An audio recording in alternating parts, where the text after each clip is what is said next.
So from the other previous videos, we've looked at two-point perspective sketching with a ruler and then freehand and breaking down the box to create a floating box. So in this one now, we're going to have a look at dividing the box up and using the divisions and the guidelines that we have to start looking at curving and rounding corners. Now, when you do this kind of work, you really need to press lightly with the pencil because there's going to be a lot of lines, and actually a lot of it is going to be, you wouldn't rub it out, but you don't want it to be seen, so we must press lightly.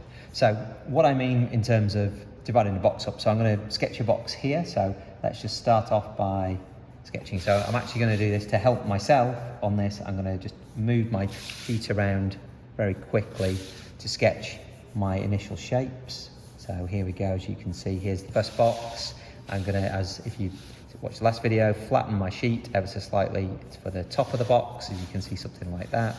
Okay, turn my page round because I'm just trying to keep the same angle for my sketching all the time. That one's a little bit funny, but okay, and let's just get this one here. Okay, so that one, yep, pretty happy with that as a sort of perspective box. Then I'm just going to add in a couple more very quickly, so you'll see me now. Here's another one. Okay, so there's my angle. Okay, and of course, as I previously mentioned, we can change angles because actually that will make some of the boxes look a bit more dynamic, a little bit more interesting on a page if we look at changing the angles. You can see on this one, actually, I'm going to do it slightly different. I'll just make this one longer here. Okay, whoops, that line's slightly wrong. Get that there, and probably something, okay, something like that. Okay, so there's another box. Okay, strangely, this one, as you can see, there's just almost meeting, but it's not, and that's ideally what we want. So one of the things that we can do is starting to look at add rounds and add shapings to the box, and we do that by using some guidelines and grid lines. If I start with this one here, and I'm going to put 2 points on the box, almost like a sandwich like we've done before, and if I just sketch to the vanishing point, okay, my vanishing point off the page, and I do the same on this side, so I'll just sketch in. Okay, so we've got our 3 divisions. Then what I'm going to look at doing is making a decision on the top face here, this top face, and I'm just going to make another line, okay? Something like that. So it's going to give me a point here and a point there. What I'm going to do now is drop that down as a vertical line, drop it down as a vertical line, okay, like so. And where this one is here, we're just going to come across, okay, as though we're going to the vanishing point. That's clearly missing. I got my angle wrong, so it looks about there. Okay, and then what we're going to do is have a look at joining these 2 points here. So it's as though we're saying that the top then becomes smaller. So I'm going to do a line like so. We're going to keep that line in, but then on this side, we're going to make a cut. What we want to then do is continue these lines across. So we know that this middle bit, here and here, is like the full width. And so we can actually pencil that one in there. But then what we want to do is join this one to this point here, something like that, and this point to this bottom point. Okay, so which is why we just created that shape. But what you can see now is clearly that is wrong. I didn't want to join it to there. I actually want to join it to this one, which was this vanishing point line here with this dropped vertical line. So that's where you've got to be really careful. That's the mistake that lots of students make to begin with. Okay, so it's looking carefully and making those decisions. We'll do the same for the back of the box, again, to make that more interesting. So I'm going to drop a line here, vertical line. Okay, then what we're going to have a look at doing is continuing that line along the top if we want to, just like we did on this side here, so you can see like that.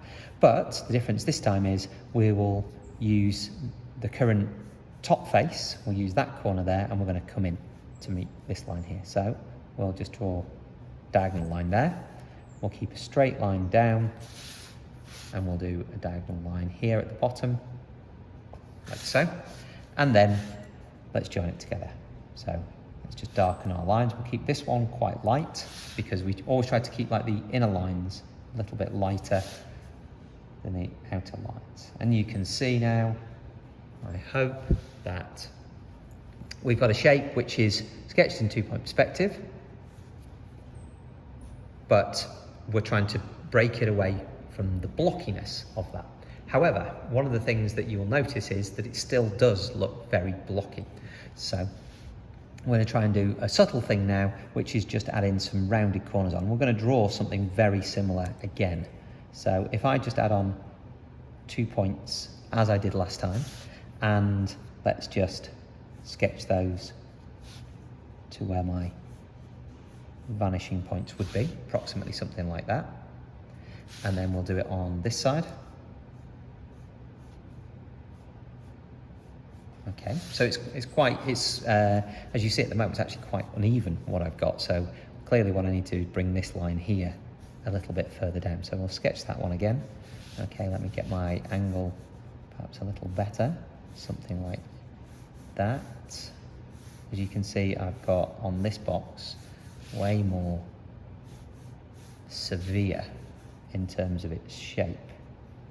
That's because my bottom line was actually really quite angled. So if I flatten that slightly to become like that, this will actually make a little bit more sense overall.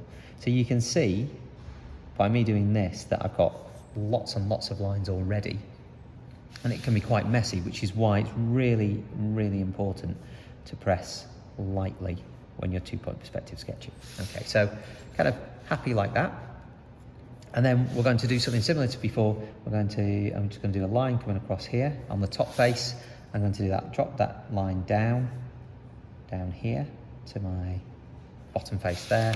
I'm going to connect that to the vanishing point, and again, I'm going to drop that down vertically. So I've got that point there. So now what I want to do, like just before, we're going to connect that over here. We've got this point here, and we're going to connect to the top, just like we did previously. We're going to do that one there, and here. Okay, like so.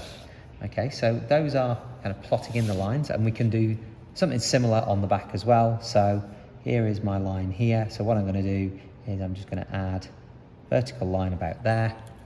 Looking at my point here, going across, that's a point there. So we'll pencil in.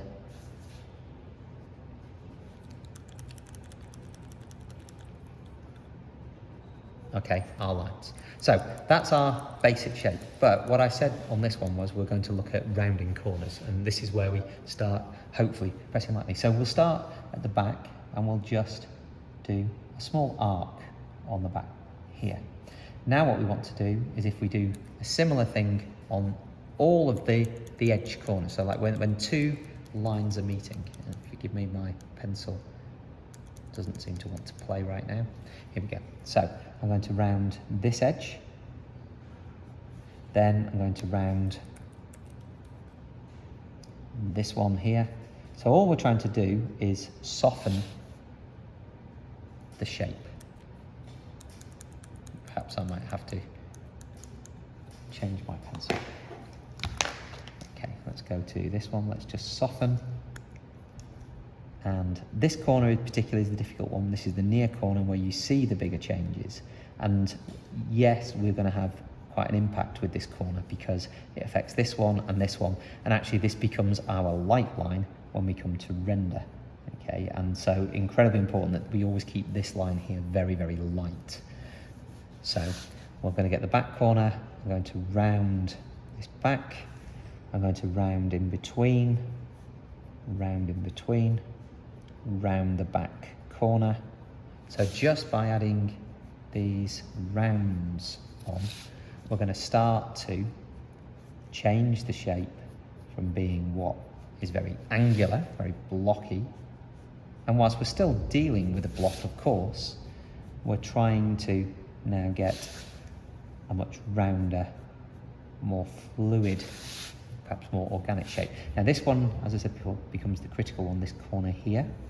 Okay, and actually what we'll have is this edge becomes ever so slightly rounded, like so. So we would have lines going up there and there, which would make a lot more sense when we start marker rendering.